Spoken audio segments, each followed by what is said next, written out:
Hello and welcome to BYJU'S Exam Prep IAS. As part of a comprehensive analysis, today we'll be discussing 6 to 7 important articles out of the Hindu Newspaper Daily Edition. Before we begin, a very important announcement for you that we have our scholarship program test on 27th of August at 11 a.m. and do give it. You will get a report card with your strengths and weaknesses, and the link is given in the description below. Thereafter, good morning to all of you. Let's look at the 6 topics we covered today.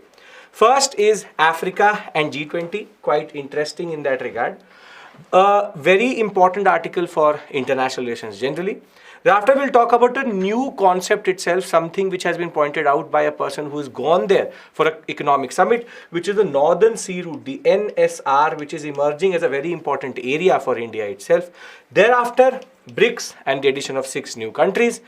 Then we'll move to 4 basic but straightforward topics, something which the Indian Air Force wants. Then we'll talk about how in the G20 summit itself, the Prime Minister Modi has talked about e-commerce, smaller players, very important in that sense. And last but not the least, a major breakthrough and an important Indian startup from Coimbatore, the sodium ion batteries. We'll talk about the advantage of sodium over lithium in that sense. Now, with this, let's move to the first article, which is the concept of Africa and how Africa is a very important potentiality and opportunity for India in the larger context. As always, first I'll give you the basics, then we'll go to the nitty-gritty and then the summary. So let's try to understand the basics first. When we talk about Africa as a continent, there are multiple issues it is going through, and this gives us an opportunity also. These issues are not fully African in that sense. It is quite common in the global south itself, but from misgovernance to corruption to general what we call as conflict, Islamic terrorism, the concept of dictatorships, then you have unemployment, something which was a legacy of colonialism itself, which is poverty and inequality. The simple point is that when we look at it, they are in an economic crisis, and if we add to the general conflict and dictatorship, we also come to the conclusion they are in also a political crisis. We are seeing this in Sudan, we are seeing this in Libya, we are seeing this in Niger. You see, everywhere there is generally a lot of political and economic issue.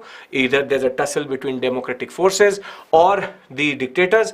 On the other hand, you have the Nigerian issue, which is the problem of Boko Haram. Further, economic crisis, poverty, unemployment, all coming through as colonial legacies.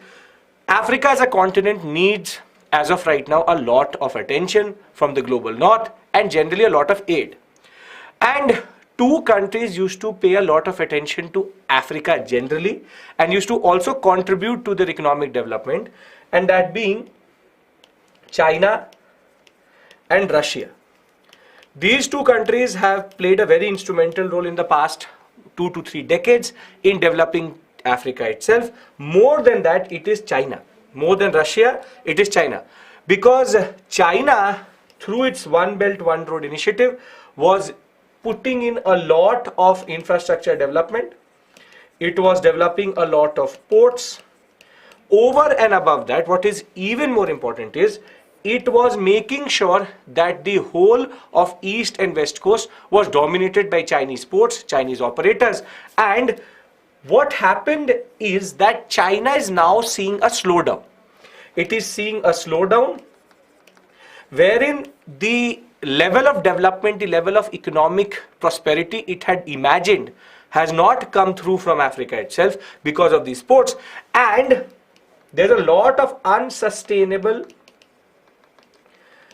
debt which has been created in Africa, and African countries, close to 54 of them, are now facing issues in repaying China. So China is not getting return on investment, China is not getting the intended result, and therefore China is facing the heat over its investments in Africa generally. When we talk about Russia, Russia played a very important role in most of the political conflicts. We have discussed it yesterday itself. The Wagner Group played a very important role in the political conflicts in Africa. With Prigozhin dead, we believe that Wagner Group is also more or less a dead man walking. But the point is, Russia with economic sanctions is also not in a position to actually help Africa. So very simply, when we talk about the larger geopolitics or the international relations of this area, Africa is facing multiple issues. From economic crisis to poverty to unemployment to misgovernance to dictatorships to corruption, general conflict, Islamic terrorism, the conflict of ethnic, if you want to say. The simple point is Africa needs aid and help. And when we talk about China, China did try to do it in the past 20 years. A lot of money has been pushed into Africa from China, but unsustainable debt had been created. Over and above that, the problem is that these African countries are not in a position to repay it back. So China is not getting return on investment on debt also, and return on investment on infrastructure also, because the railway lines and the basic initiatives they had done within the OBOR concept are not giving them dividends, and there's no big expansion of the African economy also as a continent in that sense. Russia already in the Russian-Ukraine crisis is facing a debt crisis and has an economic sanction on it. Therefore, they cannot deal in dollar, and dollar is a very important currency in Africa. So generally, if you look at it, this is the current geopolitical position. This is why you read the newspaper. It gives you the overview of what is happening in different contexts. This is the current geopolitical condition in the sense with regards to Africa and how China and Russia are not in a position to help. This is the first part of the article, which tells you what is the position, what is the basic idea as of right now. Now, the second part of the article talks about India and what India can do in this present context. And what the article points out, and it says that this is a very important moment for India via G20, via the UN, via BRICS. We can become the leader in this whole continent as a what we call as exploitative leader, because China has an inherent exploitative nature. Russia, it has its own basic agendas in that area, but India using its soft power, as we call diplomatic power, wherein we already have UN peacekeepers there, we already have a historical relationship with the African countries and the continent itself. We can become a leader, and we can now embody and absorb the different ideas and different concepts of the global south, wherein in the global south close to 54 of these countries are basically African. And if we can emerge as an important leader organically through the processes, then India can be actually a very important player in this area generally. Further, we know that we have economic interests which are aligned. Though our trade has been falling with the African countries, generally economic interest is something where India can play a role. But more than that, it is about investment. And more than that, if we bring in the economic and investment angle plus cultural, we can undercut China. And this is where this article is very important, because it tells you how can we undercut China in Africa, because in Africa, China dominates. So there are two basic points, or there are two basic parts to this article. First, it talks about the challenges in Africa and the current geopolitical position, and specifically of China and Russia. And here, economic crisis, poverty, unemployment, misgovernance, dictatorship, general conflict, you name it, it is in Africa. Over and above that, what does this mean for India? It is an opportunity to undercut China by using our leadership diplomatic power in that regard, a more clean image than China, and the global south plus investment, economic plus cultural gives us the power to maybe take away some power away from China, which is already dominating in this sector. So I hope that you understand the basic point. This is the second major point which this article is making. This is the first major point. Now, if we understand this, I would then want to go into the nitty-gritty of what are the points which the article is generally making. So, as it says that Africa has been flagging all of its demands and its issues on different platforms, from BRICS to G20 to the UNGA, and as of right now, when we talk about global south, which is a very important concept, which is, or a word which is being used for substituting for what we call as third world countries, 54 of them are in this continent itself, and therefore it is very important that only South Africa cannot represent Africa. Africa has to be represented with more and other demands. Now, what are the challenges which Africa faces today? First, as we know, Islamic terrorism, corruption, there are ruling tribes and ethnic conflict, misgovernance, unplanned development, urbanization, food inflation, climate change is a problem generally. Socio-political fabric is getting disrupted because of the different forces which are coming through. And when we talk about the nationalists who are talking about democracy, there's a general rise of dictators across the whole landscape, from Burkina Faso to Mali to Niger to Egypt to Libya to Sudan. We are seeing that there's a conflict between democratic forces and autocratic forces. If you add to it the present international context, China has been pushing a lot of investment, largest trade partner of Africa as a continent, and under OBOR they have pushed in quite a lot. However, they have now created unsustainable debt, and there is contraction, there's a slowdown in the economy.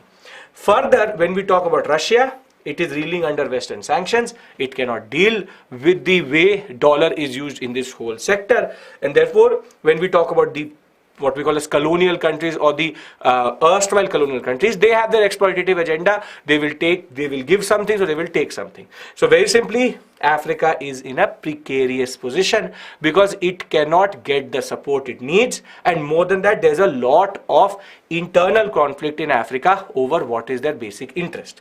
Now, therein comes the concept that what is India's role? Does it mean for India generally? And herein, the fact is, when we had the BRICS summit yesterday itself, it was BRICS and Africa, very significant in that regard. India is trying to absorb a lot of the global south issues. Further, we already have a deep, harmonious cultural relationship, plus the UN peacekeeping role, which Indians, we send a lot of soldiers in the UN peacekeeping missions in Africa generally.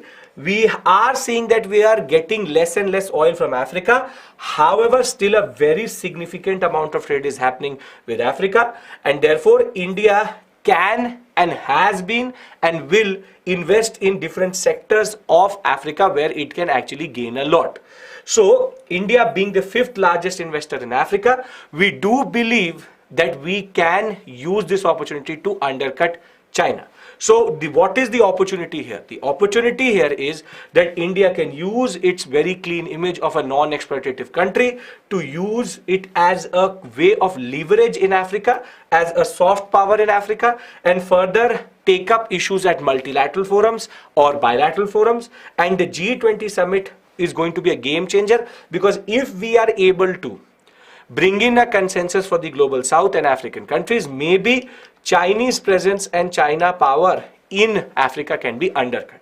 So, before I move on to the second topic, let me give you a basic summary here. There are two major things which this article is talking about. First, it is talking about Africa and its issues, which we discussed, which is not specific to Africa as we know as a continent.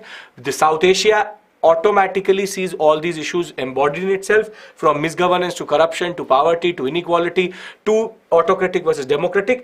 Africa is seeing it in a much more exaggerated way. Two major partners of Africa, or African countries in that regard, are not been able to get what they want. China has been investing in Africa generally, but the investment has not given a lot of dividends. Russia, on the other hand, is not in a position to do it. Therefore, the second part of the article says that India has an opportunity as a G20 president. We can embody the global south as an issue, and therefore we can argue for better aid and better help for Africa, and this can undercut the Chinese power in this sector. This is basically the point of this article, which is trying to tell us this whole landscape and how it is going through a certain change as of right now, and how it is an opportunity for India, how it can undercut it, and how very simply India can emerge as a very clean, non-exploitative partner for all of these countries. When I say clean, in the sense, because China has inherent interest of exploiting also, putting what we call as neo-colonialistic, unreasonable, unsustainable debt on these countries, and then control their politics in that regard. So with this, let's move to the second article, which is the most interesting one. We've not seen this type of articles or this whole concept for the first time. We've seen it for the first time in this paper, and generally we have not talked about the Northern Sea Route because the author of this article has actually gone to a summit in this sector. He's telling us the potentiality of it. Now again, let me give you a basic idea here. See, this is called the NSR, or the Northern Sea Route. Basically, it's about the North Sea. It's a route which mostly falls in the Arctic Circle, and there are multiple distinctions which this sea route has.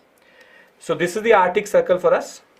So this route has multiple distinctions as of right now and is emerging as a major game changer for India, and that is why we are discussing it. The Northern Sea Route, NSR as it called, Northern Sea Route, NSR. Now, Murmansk, this is a port which is generally considered as the capital of this whole sector. And what we've seen, now please pay attention, is 35% of all trade which happened across Murmansk was actually Indian trade. So Indian trade, 35% of it, of all the trade which happened in this sector was Indian trade, which is very significant.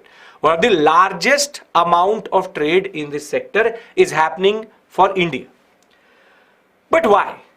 There are two questions. Why is that a lot of Indian trade is going through Murmansk? And the answer to this question is twofold. First is that this whole sector, as you see, these routes which you see, which argue for, there is LNG, which is the natural gas, coal, oil, different other commodities are flowing through this sector. This is a very important route because this can reduce the distance between Europe and Asia Pacific, what we call as ports, by 50%. The Northern Sea Route has the distinction of being the shortest route between Europe and Asia Pacific. Mostly it touches the Russian coast, and the point is that most of the trade is oil. This 35% represents the fact that because Indian import of Russian oil and gas plus coal is increasing exponentially, the Northern Sea Route is becoming important for us. Why is Russia a very important player in this sector? Because most of the year this sea is frozen. So they have what are called nuclear icebreakers, in the sense that they have the right technology and a company which has nuclear ships which can actually break the ice. And why is this nuclear concept important? Because they can be at sea for multiple of months and even years without coming back to the coast, and therefore Russia is playing as a very important player in this sector. We also believe that there's a lot of hydrocarbons, there's a lot of oil, and this is one of the most unexplored areas when it comes to oil, gas, and generally hydrocarbons, the Arctic Circle or the North Pole generally. So India is using the Northern Sea Route as a way of importing Indian, what we call as Russian oil, gas and coal, and bringing it to the Vladivostok sector itself. And more than that, because it is one of the shortest route, this route became important. If you remember last year, the Suez Canal was, for some reason because of a ship being stuck there, was very simply closed. And when the Suez Canal was closed, this route became a very important route, and India realized the importance in that period that if something happens to Suez, then this can be a game changer for us. One more important thing here is that India has been developing with China a very important concept which is called the Chennai Vladivostok Maritime Corridor, wherein we are very simply, Vladivostok is the Pacific port. This area somewhere here is the Pacific port of Russia, and we are trying to develop a certain route via which Japan, Russia and India are connected.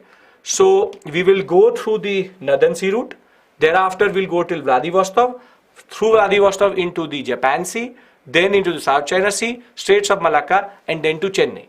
We believe that this route is half of what we see of any other route which is available as of right now. If you start from Europe, you would have to go through the Suez, which means that you have to go through the Mediterranean Sea itself and then come into the Arabian Sea, and that is a much longer route than the Chennai-Vladivostok route.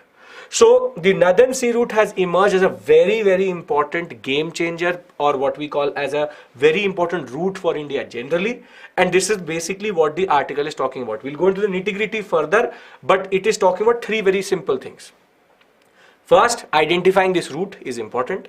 Second, what are the reasons? The reasons is that it's a very important exploration area.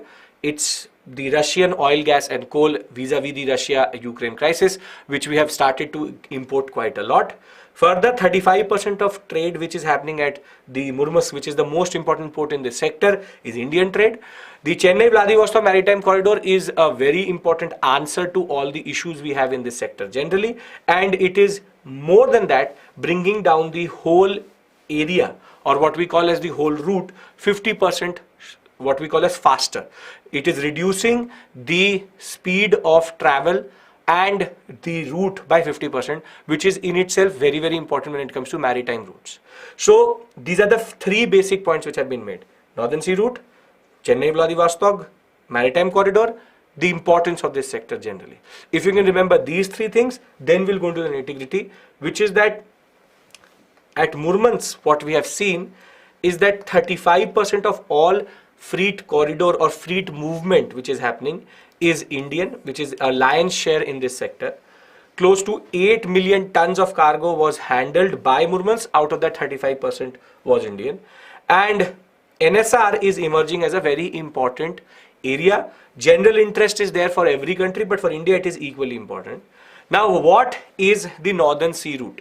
When we talk about the Northern Sea route, it is basically the shortest shipping route for freight between Europe and countries of Asia Pacific, and the boundary of it would be the Barents, the Kara Sea, and ends at the Bering Strait itself. Very simply, the whole Vladivostok sector is where it ends. A paper recently which was published argues that the NSR reduces the distance and the savings by close to 50% as compared to any other route. So it can increase your savings, reduces the distance by 50% vis-a-vis Suez and Panama. And because of the Suez Canal blockade, we see, or the blockage which happened because of a ship being stuck there, this sector got even more attention.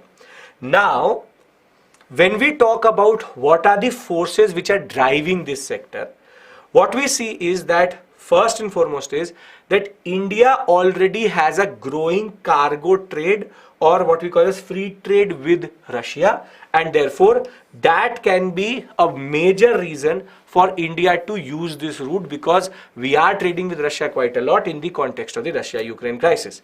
So crude oil and coal can be a very important player here.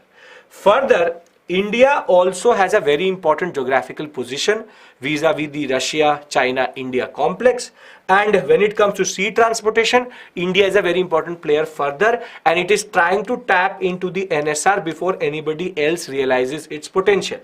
Now, the most important driver in that regard is the Chennai-Vladivostok Maritime Corridor, which has been a game changer, with a lot of different MOUs being signed with Japan, with Russia, with India. The point is, we believe that this 10,500 kilometer long passage from Sea of Japan to South China Sea to Malacca Strait could reduce or will bring down the transport time by 12 days, which is actually quite quite significant when it comes to sea trade. And this is much faster than the St. Petersburg-Mumbai route, which is 16,000 kilometers. You can see close to 5,000 kilometers we are saving within sea trade, within cargo trade, which is quite a lot. And the last most important driving force for us is the presence of China and Russia together in that sector. So the point is, we have to make sure that Indian presence is there in the Northern Sea in that regard. So very simply, the NSR as of right now is a major trading route which India is using, and India is also realizing the potential of this area. We know that largest unexplored repository of hydrocarbons, close to 40% of the current global oil and gas reserves are there, and more than that, with climate change and certain sea routes becoming unsustainable, this may be the best sea route in the larger context of our existence. So just to repeat what we've done till this point, we first discussed the concept of Africa and how that continent needs India in that regard. But this is a more significant news for you vis-a-vis your preparation, because the NSR can be a question which can be asked generally. Murmansk is considered the unofficial capital of this sector itself, 50% faster. More than that, if we take the Vladivostok-Chennai route, it is only 10,500 kilometers. The St. Petersburg, which would mean that they would have to go through the Baltic Sea, then into the Atlantic Ocean, then come via the African continent to India, that is close to 16,000 kilometers. And if you don't take that, if you take the Suez Canal, then you have to enter into the Mediterranean. The simple point is, this is increasing the savings. What are the driving forces? China, the geographical position of India itself, further the potentiality of reducing the speed, reducing the time, and over and above that, the Chennai-Vladivostok corridor. Very important generally for you when it comes to your preparation, because now all of this geography becomes important. You can take a screenshot if you want to. Please do look at all the different ports which are here. You need to know their names, because now they can come in the examination generally, and this is a very important map which the Hindu paper has given to us today. With this, let's move to the third topic, which is BRICS and its expansion. So as we know, on Thursday, there was an expansion of the group with 6 new members. This is what you need to learn in that regard. And the Prime Minister has argued that by expanding it with 6 new members, BRICS is becoming more and more the voice of, as we call, the Global South. The Global South is coming together. All non-Western countries are coming together in a way of bringing in, though Global South would not fully be true because of Russia being there, because that is called the second world, but Russia as of right now is acting like a Global South member itself. So the new members, this is what you learn. I'm going to show this to you. You have to learn it with me. You have Argentina, so you have BRICS plus now these 6 members: Argentina, Egypt, Iran, Saudi Arabia, Ethiopia, and UAE. These are very significant because Iran, Saudi Arabia, UAE are equally important to India because of their energy rich Gulf sector existence or presence. So with Saudi Arabia and UAE and Iran coming together under BRICS, we can also undercut the sanctions which are there on some of these countries, and therefore have more closer participation and closer economic ties with these countries. So very simply, now the BRICS has ceased to be just the name having all the countries itself, which would be Brazil, Russia, India, China, and South Africa. Now we can expand it to add these 6 more. Very simply, very important for your preparation. Standard prelims question can come from this area, and generally for us, why is it important? Because for mains you can get an implication question. An implication question, which is that what is the implication or significance of this? And the significance is that now with having BRICS, having all other non-Western countries, it is becoming a more representative group of the Global South itself. And with Europe trying to isolate Russia, which they have not been able to, and Russia becoming a little bit closer to India vis-a-vis the trade route itself, the simple point is this can allow for maybe de-escalation between India and China also. Because what is in the interest of all these countries is that somehow the NATO members, the US and the West has had a troubled relationship with each one of them.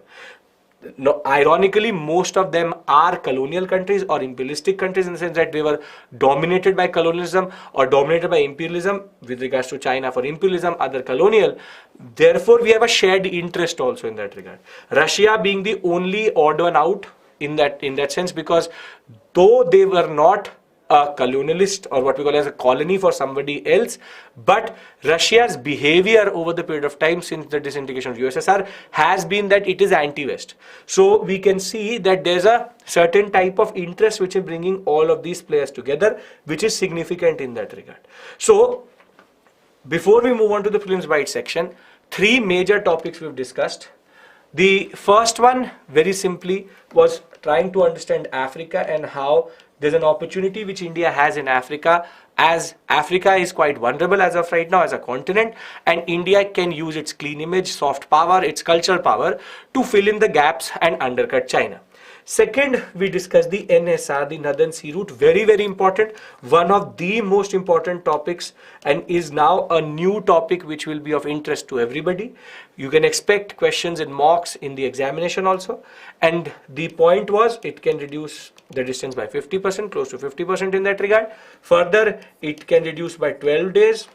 The whole route is only 10,500 kilometers, which is quite less than what is the current route, which is 16,000 kilometers. Further, the Chennai-Vladivostok maritime corridor is very, very important. It is also an area of hydrocarbons and reserves, and very simply, India is using it as a very important corridor. 35% of all the trade which is happening in the sector is Indian, and that is from the crude oil and the gas, which is, or the coal, which we are transporting in this sector. Last but not the least is the expansion of the BRICS. The BRICS now has 6 new members, but what is more significant is it is now more representative of the global south, and that means that we are having now what we call as multilateral institutions which truly represent an post-colonial what we call as geopolitics or existence of these countries, and therefore BRICS is emerging and is remaining relevant, because in the current form it was not relevant, but with the addition of the 6 members which we talked about, it becomes more and more relevant and representative of the current geopolitics in the world, with where we are asking for UNSC reforms also, and India's position in this is extremely significant with Chandrayaan 3 and its success. We have also established that we are now not just a random or a very small global power when it comes to space technology. We are now a major space partner and a space technology country, and therefore we need our place in the world politics, and this may be our moment in that regard. Now, with this, we move to the 3 very simple, straightforward topics. First is that the Indian Air Force has asked for a lot of equipment, and the Defense Acquisition Council has now agreed to an acquisition of close to 7,000 crores, under which you don't have to learn this, but you just need to know that what are the different defense terms which are there in the news.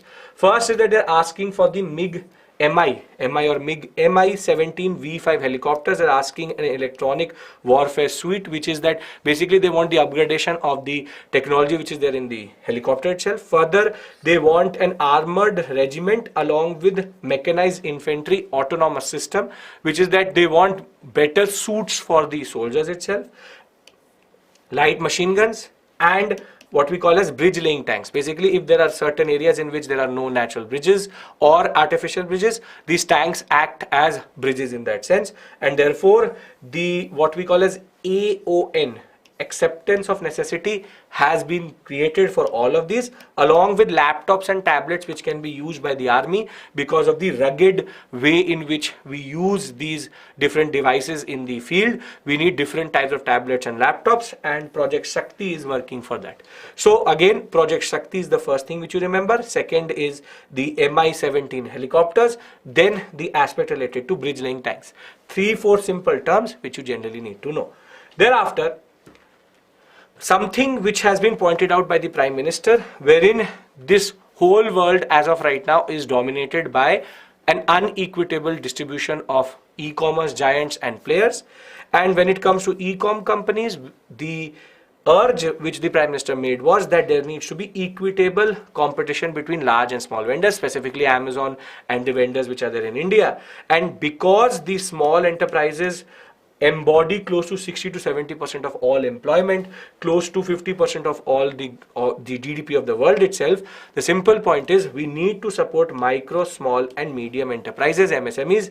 And the point, this is a basic jibe on the bigger players like Google, Amazon and Apple, that we need to have a better e-commerce space across the world where there the MSMEs can also play an important role. With this last and a significant development vis-a-vis science and technology, that startup in India which is AR4 Technologies in partnership with Sodion Energy of Singapore has actually developed what are called for domestic and export market sodium ion batteries. Very simply, we use what are called lithium ion batteries, but the problem is that lithium is a very rare earth metal. We don't have reserves everywhere. In India, we found it in Jammu and Kashmir, but the simple point is it's a very rare earth metal, but sodium is more ubiquitously available, and this could be a game changer when it comes to battery technologies and batteries which are available to all of us. So P. Bala, who is the co-founder and the CEO of Sodion Energy, told the media that this plant which they have can make close to 100 batteries a day. But the point is, what is a sodium ion battery? This is more important for you, and here I'll give you a basic understanding. This is us revising the static portion, very significant for your preparation, because now you can have a question vis-a-vis a GS paper 3 or a prelims question where they're comparing these two. So when we talk about lithium ion and sodium ion, the difference is that, see, sodium is 500 times more abundant than lithium, and therefore the costs can be lower. The lithium availability is limited. On the other hand, sodium is available everywhere. Further, sodium is environmentally friendly and can be transported at 0 wattage.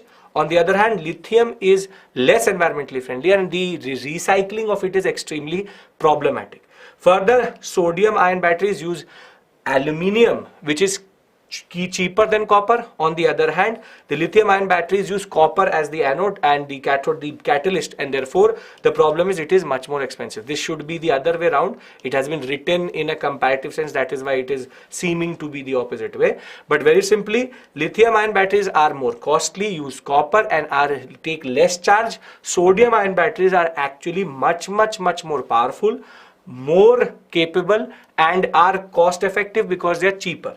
So very simply, the sodium ion batteries can actually work at a better temperature range, and in extreme temperatures they can also give what we call as output. However, lithium ion, we already know, is very temperature sensitive. As soon as the temperature starts to rise, lithium starts to lose charge and does not take the charge well, and very simply lithium ion batteries charge slower, sodium ion batteries charge faster. You can just change this orientation because it is written in a comparative perspective, seems to be the opposite way, but basically these are the characteristics of each other. So this is for sodium and this is for lithium. Now the simple point is, this is a very important box for you because this can be asked in any way or the other as a prelims question or as a mains question.